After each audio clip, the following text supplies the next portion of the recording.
It's 8 p.m. and here are our top stories in 90 seconds. Today is the very last day you can ever drive on those old lanes of I-70. Say goodbye to the old I-70. Come Monday, driving I-70 through Denver will look much different. I'm Denver7 CB Cotton. In just hours, I-70 will close for the big mile-high shift, and come Monday, you'll be driving 30 feet below ground. Tonight, Denver7 has in-depth coverage with detours on how you can get around the closure, as well as what you can expect inside the new tunnel.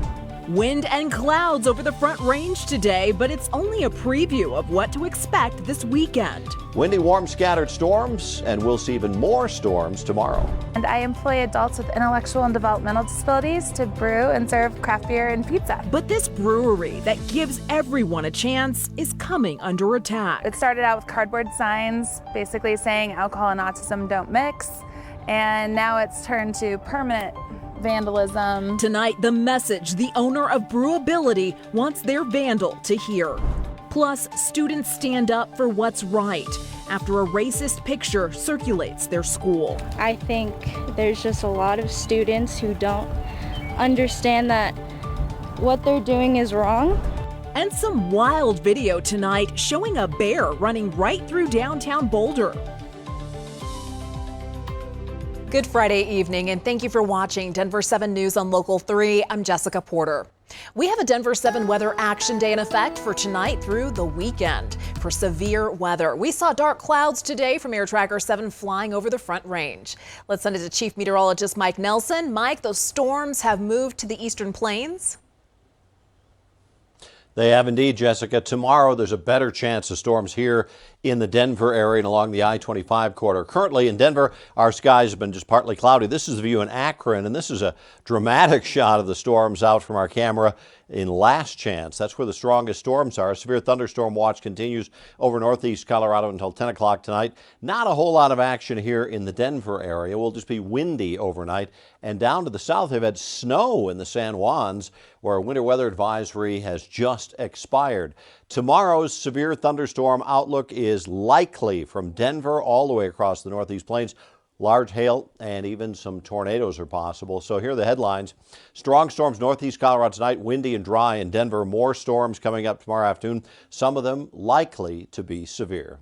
Thank you, Mike. Air Tracker 7 is live right now over I-70 in Denver. In less than 2 hours, the section of highway between Washington Street and I-270 will shut down for the entire weekend. It comes as part of CDOT's plan to kick off its mile-high shift project, which will move both directions of I-70 between Brighton Boulevard and Colorado Boulevard from off the viaduct to below ground. Denver7 CB Cotton joins us live now. CB, this will impact a lot of drivers over the weekend. Jessica, it certainly will, and already we can see some CDOT crews out here as they prepare to close a portion of the roadway between I-270 and Washington Street for the mile-high shift. And we're also starting to notice, it looks like travelers are starting to slow down as they prepare for these closures. And that means you're going to have some detours to deal with. So this pic from CDOT shows the portion of I-70 that will be closed beginning at 10 p.m. tonight through Monday at 5 a.m. Again, that closure from Washington Street to I-270. The goal of this weekend's mile-high shift is to move all directions of I-70 traffic off of the viaduct and lower them about 30 feet below ground. And by 2022, CDOT hopes to have constructed a cover park above the interstate. Demolition of the old viaduct starts this weekend. We are going to start demolishing the old I-70 viaduct starting this weekend once it is closed down to traffic. So we're going to be starting at Brighton Boulevard and Colorado Boulevard and start working our way in. This should take approximately 4 to 5 months. Again, this all happens in just about 2 hours, beginning at 10 tonight through Monday at 5 a.m. For Denver7 News on Local 3, I'm CB Cotton. CB, thank you. CDOT isn't just leaving drivers to their own devices this weekend, and neither are we. Denver7 traffic expert Jason Luber is here with how to get around the construction. Getting around the Mile High Switch is actually not going to be as tough as you imagine because the detours are really easy. This is the area that's going to be closed down, I-70 between Washington Street and I-270. This entire section is going to be closed down between 10 p.m. tonight all the way until Monday at 5 a.m. when traffic will be shifted onto that new lowered section. If you were heading east on I-70 or north I-25, you could use I-25 up to I-76. You go east a little bit, take that eastbound 270 transition, pass the refinery, and then all the way back to I-70. If you were heading west on I-70, let's say from the airport, and you wanted to get around it, you would take that exit. It's going to be detoured at 270, past Vasquez, the refinery, to I-76, where you'll head west, and you have two options from there. Southbound I-25 to I-70 to head west, or continue on I-76 west all the way where it joins I-70 out by Wadsworth. And then come Monday morning, this is going to be your new look. These would be the westbound lanes, the eastbound lanes just on the other side of the divider. It will feel a little bit narrow in there, and there's a lot to look at, so traffic will be a little bit slower than normal until folks get used to the new lanes of I-70. I'm Jason Luber, Denver7. Thank you, Jason. And there's a lot of really great technology inside the new I-70 tunnel. The first thing you may notice as you enter the tunnel are the 9 large jet fans on the roof. They'll be used for 2 reasons. The first is if air quality gets poor because of traffic jams.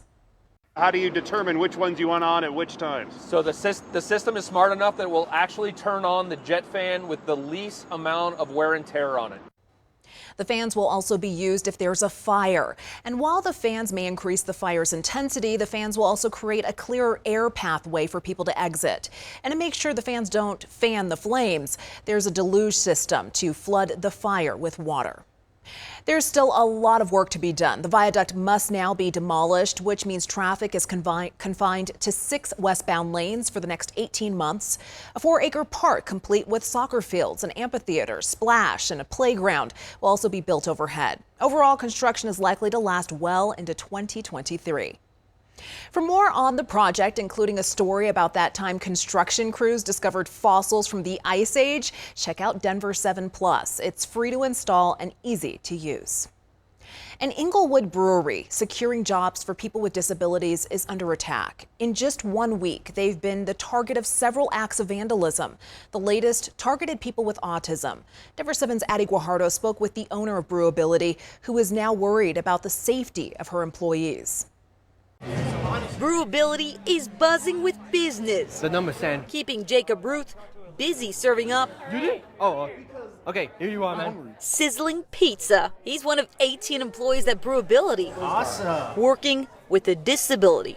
Jacob is autistic. We do need jobs. We work like regular people. We need to make a living. Jobs They're very capable. Tiffany Fixter, a former special education teacher, created when she opened up her business. I employ adults with intellectual and developmental disabilities to brew and serve craft beer and pizza. But the latest act of vandalism, boycotting her brewery, now has her on high alert. I'm worried for our safety.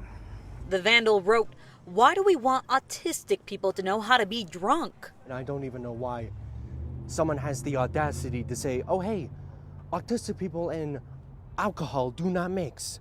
Which makes no sense to me because I know someone who actually does drink, has autism, and easily is fine afterwards. Tiffany says this is the 4th act of vandalism against her business in just 1 week. It's stressful. You know, I want to make sure that my staff is safe. Safe at a job they love. I love it actually because every single day is a unique day. Staff here have their own message for the perpetrator. The message is no matter where you come from, no matter who you are, no matter what you believe in, no matter what you do, you are a person. You are equal. No matter who you are. Addie Guajardo, Denver7. Well, come take a look at this video sent into the Denver7 newsroom. That is a bear running around a park in downtown Boulder. And if you're familiar with Boulder, this is near the bandshell near Broadway and Canyon.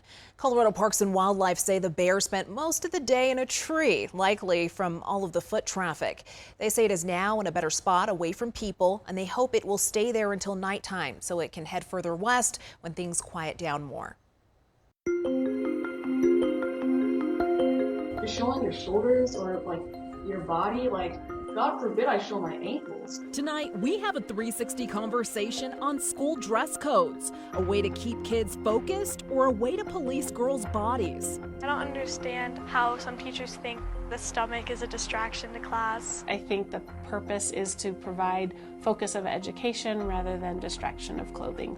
It was busy this afternoon and this evening. Tomorrow looks even worse on the Eastern Plains. And fears grow that the conflict between Israel and Hamas will further perpetuate hate crimes. There's two messages. One is we need to be vigilant, and the other message is we can't be afraid.